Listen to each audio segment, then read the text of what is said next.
So hello anime lovers, स्वागत है आपका कॉर्ड्स में एक्सप्लेन्ड चैनल पे। और आज के इस वीडियो में मैं आपको एक्सप्लेन करूंगा I got cheat skill in another world and become unrivalled in the real world 2 का एपिसोड 5। पर अगर आपने हमारे चैनल को अभी तक सब्सक्राइब नहीं किया है तो कर लीजिए ताकि आगे की वीडियोस आपको मिलते रहे। तो बिना किसी देरी के एपिसोड स्टार्ट करते हैं। Let's begin.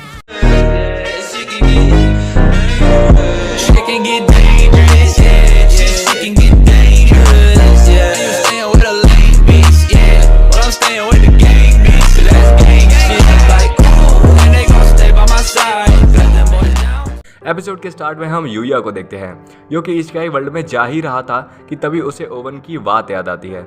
और ओवन बताता है कि ये जगह बहुत खतरनाक है और यहाँ जो मॉन्स्टर रहते हैं वो इतने खतरनाक हैं कि पूरे शहर को ख़त्म कर दें, पर आपने इन्हें इतनी आसानी से मार दिया। और मॉन्स्टर इसी जगह सबसे अंधेरे हिस्से में ज़्यादा रहते हैं जहाँ आपका घर है। और यूया सोचता है कि जो जादूगर यहाँ रहता था वो इस घर में ऐसी जगह क्यों रहता होगा और इशिकाई वर्ल्ड में वापस जाता है। फिर अगले सीन में वो फिर से उन मॉन्स्टर्स को मार रहा था और उसे ये बिल्कुल भी खतरनाक नहीं लग रहे थे जैसा ओवन ने कहा था। और वो वापस जा ही रहा था कि तभी उसे एक डॉग की आवाज़ आती है और हम देखते हैं कि एक मॉन्स्टर उसी डॉग को मार रहा था। और ये सब यूया इनविजिबल होके देख रहा था। और यूया सोचता है कि ये मॉन्स्टर तो 600 लेवल पर है और जो कि बहुत ज़्यादा है और मैं जिस लेवल पे हूँ उससे मैं इसे नहीं हरा पाऊंगा। और वापस जाने लगता है, पर उस पपी को वो मॉन्स्टर पैरों से बार बार मार रहा था। और यूया रुक जाता है क्योंकि उसे उस पर दया आ रही थी और फिर उससे लड़ने के लिए भागता है। और तभी यूया अपना भाला उस पर फेंकता है और सोचता है कि इससे वो नहीं मरेगा और तलवार से मारने के लिए जाता है, पर वो सिर्फ भाले से ही मर चुका था। और यूया बहुत शॉक होता है कि ये क्या हुआ, बस इतने से ही। और सोचता है कि जब मैं लेवल 1 पे था तब उस रेड ओगर मॉन्स्टर भी एक शॉट में ही मर गया था। शायद ये वेपन्स ही इतने कमाल के हैं और जिसने भी इसे बनाया होगा वो कितने कमाल का होगा। और उसका ध्यान तभी उस डॉग पर जाता है जो कि उस पर घुर्रा रहा था। पर यूया उसे एक ड्रिंक निकाल कर दिखाता है और बोलता है कि क्या इसे पीना चाहोगे, पर वो डॉग इतना कमज़ोर हो गया था कि तभी वो बेहोश हो जाता है। फिर यूया उसे ड्रिंक पिलाकर ठीक कर देता है और यूया को वो डॉग पसंद करने लगा था। यूया उससे पूछता है कि तुम्हारे पेरेंट्स कहाँ पर हैं, क्या तुम खो गए हो। और वो डॉग उसकी सारी बातें समझ रहा था और हाँ या ना में जवाब भी दे रहा था। यूया उसे अपनी जगह पर रहने के लिए पूछता है और वो डॉग मान जाता है। फिर तभी यूया के सामने एक स्क्रीन आती है जिस पर लिखा होता है कि वो डॉग भले ही मॉन्स्टर है पर उसे अपना साथी बनाने का ऑप्शन दिखता है। और वो उस डॉग का लेवल 500 था जो कि यूया से भी ज़्यादा था। और यूया उसका कलर देख के उसका नाम नाइट रखता है। और वो लोग साथ में घर जाते हैं और आइटम्स कलेक्ट कर रहे थे। उन्हें आइटम्स में इस बार एक कंघी भी मिलती है जिससे यूया नाइट के फर को साफ करता है।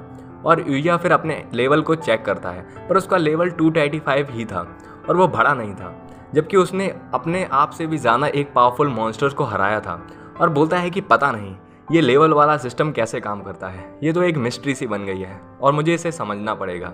फिर वो दोनों वापस रियल वर्ल्ड में जाते हैं जहाँ यूया कॉलेज जाता है और नाइट को घर में रुकने के लिए बोलता है। फिर अगले सीन में यूया रियोई, शिंगो और कायदे से पेट शॉप के बारे में कहता है और पूछता है कि वो कहाँ पर है क्योंकि उसने कल ही एक डॉग पाला है। और कायदे ज़्यादा एक्साइटेड होकर पूछती है कि वो कैसा लगता है, कोई पिक्चर है उसकी। और यूया के पास आ जाती है, पर यूया बोलता है कि तुम बहुत पास आ गई हो। और कायदे शर्मा के सॉरी बोल के दूर हो जाती है। और यूया बोलता है कि मेरे पास उसकी कोई फ़ोटो नहीं है क्योंकि मेरे पास स्मार्टफोन ही नहीं है। और वो लोग ये जान के शौक थे कि वो फ़ोन नहीं रखता और पूछते हैं कि तुम इसके बिना रह कैसे लेते हो, तुम्हें दिक्कत नहीं होती। और यूया बोलता है कि मुझे अभी तक ऐसी ज़रूरत ही नहीं लगी कि मुझे एक स्मार्टफोन चाहिए या नहीं। और यूई तभी बताता है कि पेट शॉप यहीं है इस एरिया में, एकेडमी के पास। और शिंगो बोलता है कि वो एक एनिमल हॉस्पिटल है तो तुम वहाँ पर चेकअप भी करा सकते हो। और यूया उन्हें अपने साथ जाने के लिए पूछता है, पर रियोई और शिंगो फ्री नहीं थे और वो लोग मना कर देते हैं।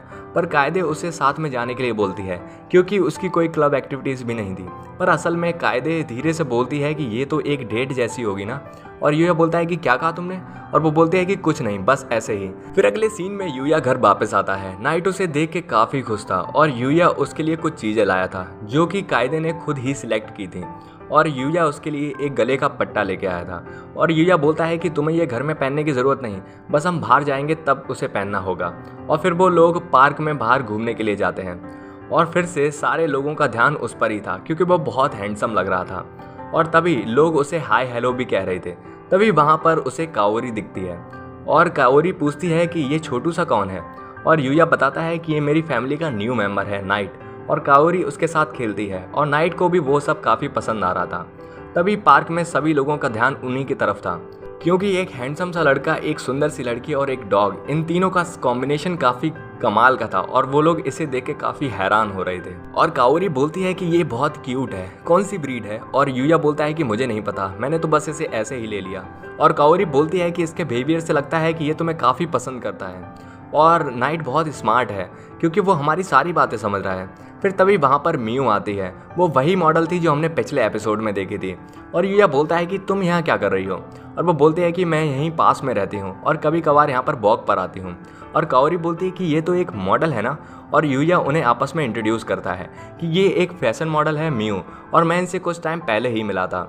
और फिर यूया काओरी को भी इंट्रोड्यूस करता है कि ये मेरी एक फ्रेंड है और मेरा फैमिली मेम्बर ये नाइट है। और फिर से पार्क के लोग उन्हें ही देख रहे थे क्योंकि एक और सुंदर लड़की उनके साथ खड़ी हो गई थी और लोग पहचानने लगे थे कि वो तो मियू है ना, एक मॉडल। और मियू यूया से बोलते हैं कि लगता है मैं यहाँ ज़्यादा देर रुक नहीं पाऊंगी, क्या तुम यहाँ अक्सर आते हो? और यूया बोलता है कि हाँ, सोच तो रहा हूँ। और मियू उससे फिर से मिलने के लिए बोलती है और यूया बोलता है कि हाँ, अब तो मिलते ही रहेंगे। और मियू उससे बोलती है कि मैं जब तुमसे दोबारा मिलूंगी तब मुझे तुमसे थोड़ी बातें करनी है और यहाँ पर भीड़ जमा होने लगी है तो मुझे जाना होगा। और काओरी ये सब देख के काफी इमोशनल लग रही थी, लगता है किसी का तो दिल टूटा था। और मियू के जाते ही काओरी शर्माते हुए पूछती है कि यूया, क्या तुम मियू को डेट कर रहे हो? पर यूया मना करता है कि ऐसा कुछ नहीं है, मैं तो बस कुछ टाइम पहले ही उससे मिला हूँ, वैसे भी मैं उसके लायक नहीं हूँ। पर काओरी चिल्लाते हुए बोलती है कि ऐसा नहीं है और एम्बैरेस होती है। और तभी वहाँ पर एक चिल्लाने की आवाज़ आती है और वो एक बूढ़ी दादी की थी जिसका पर्स एक चोर लेके भाग रहा था। तभी यूया नाइट को चोर के पीछे जाने के लिए बोलता है और काओरी का हाथ पकड़ के अपने साथ ले जाता है। फिर अगले सीन में यूया उस बूढ़ी दादी से पूछता है कि आप ठीक हो ना? और वो बोलती है कि हाँ, मैं तो ठीक हूँ, पर मेरा बैग। और तभी वहाँ नाइट उस चोर को घसीटते हुए ला रहा था और यूया काओरी को पुलिस को फ़ोन लगाने के लिए बोलता है। पर चोर तभी चाकू निकाल के काओरी पर हमला करता है, पर यूया उसका हाथ पकड़ लेता है और स्टाइल में उसे गिरा देता है, जिसे देख के लोग ताली बजाने लगे थे। और काओरी पूछती है कि क्या तुम ठीक हो? और वो बोलता है कि हाँ, मैं ठीक हूँ। और काओरी इसे फिर से बचाने के लिए थैंक यू बोलती है। तभी वहाँ पर पुलिस आती है और सब ठीक हो जाता है। फिर अगले सीन में हम इशिकाई वर्ल्ड में आते हैं जहाँ नाइट और यूया जंगल के अंधेरे हिस्से में वापस जाते हैं उन मॉन्स्टर्स को मारने के लिए। फिर हम देखते हैं कि यूया और नाइट दोनों एक के बाद एक मॉन्स्टर की धज्जियां उड़ा रहे थे। तभी उसे एक वही पुराना जैसा दिखने वाला मॉन्स्टर दिखता है और नाइट उसे अकेले ही मार देता है और तेजी से चिल्लाता है। फिर वो लोग और अंदर जाते हैं। यूया को किसी की आहट सुनाई देती है और वो इनविजिबल हो जाता है। वो देखता है कि ये तो एक क्रिस्टल डियर है जिसका लेवल 630 था और वो एक ऑर्क के किंग से भी ज़्यादा पावरफुल था। उसके पास मैजिकल पावर्स भी थी और सोचता है कि अब क्या करूं। पर तभी वो हिरन उसकी तरफ देखता है जबकि वो इनविजिबल था। और यूया सोचता है कि ये एक बात है कि वो नाइट को देख सकता है, पर मुझे भी। और हिरन उसकी तरफ बढ़ता है और यूया फिर से नॉर्मल हो जाता है और नाइट को फाइट करने के लिए तैयार करता है क्योंकि अब कोई ऑप्शन नहीं बचा था। अभी वो हिरन उस पर हमला करता है और नाइट भी, पर वो हिरन अपने रेड वाले क्रिस्टल हॉर्न से आग फेंकता था और ब्लू वाले से पानी। और यूया सोचता है कि हमें अब मिलके काम करना होगा और नाइट को उसे डिस्ट्रैक्ट करके ओपनिंग देने के लिए बोलता है जिससे कि वो उस पर हमला कर सके। और नाइट तेजी से भागना शुरू करता है और फिर हिरन उन पर फायर और वाटर की बड़ी बड़ी बॉल्स उन पर फेंकता है और तभी नाइट उस पर हमला करता है और यूया फिर उसे मौका देख के मार देता है। और यह बोलता है कि अब हमें अब से सावधान रहना होगा। और उन्हें फिर कुछ ड्रॉप आइटम्स मिलते हैं और यूया को एक बॉक्स मिलता है जिससे अलग अलग तरीके की बाथ हाउस थी और वो उनमें से एक को सिलेक्ट करता है। पर यूया बोलता है कि यहाँ नहाना खतरनाक है और वो लोग वापस घर जाते हैं और वहाँ दोनों मजे से हॉट बाथ ले रहे थे। फिर तभी फिर से वो लोग एक और कांटे वाले रोलिंग बॉल की तरह घूमने वाले मॉन्स्टर को मारने की कोशिश कर रहे थे, पर वो बहुत फास्ट था और यूया को थोड़ी दिक्कत आ रही थी उसे मारने में। और उसका लेवल भी 610 था जो कि यूया से ज़्यादा था, पर अब उसकी स्पीड थोड़ी कम हो रही थी। और वो लोग तैयार होते हैं उसे मारने के लिए और फिर उसे फाइनली मार देते हैं।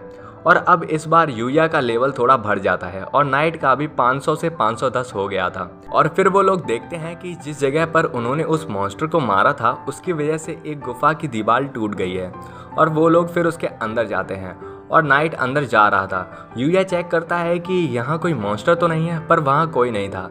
तभी उसके अंदर की जो मशालें थीं वो खुद ब खुद जलने लगी थी और फिर नाइट को एक कॉर्प्स यानी एक मरे हुए आदमी का कंकाल मिलता है जिसके पास एक किताब थी। यूया उसकी किताब खोल के देखता है और वो शॉक हो जाता है और यहीं पर ये मज़ेदार एपिसोड ख़त्म होता है। वेल मुझे तो ये एपिसोड बहुत अच्छा लगा। आपको कैसा लगा कमेंट करिए। और एक बात और, इस एपिसोड की एंड क्रेडिट सीन में हम किसी नए कैरेक्टर को देखते हैं जो कि काफ़ी मज़ेदार लग रहा है। और अब देखते हैं कि आगे क्या होगा। तो जानने के लिए मिलते हैं नेक्स्ट एपिसोड में। तब तक के लिए बाय बाय, सायोनारा एंड अरिगातो फॉर वॉचिंग।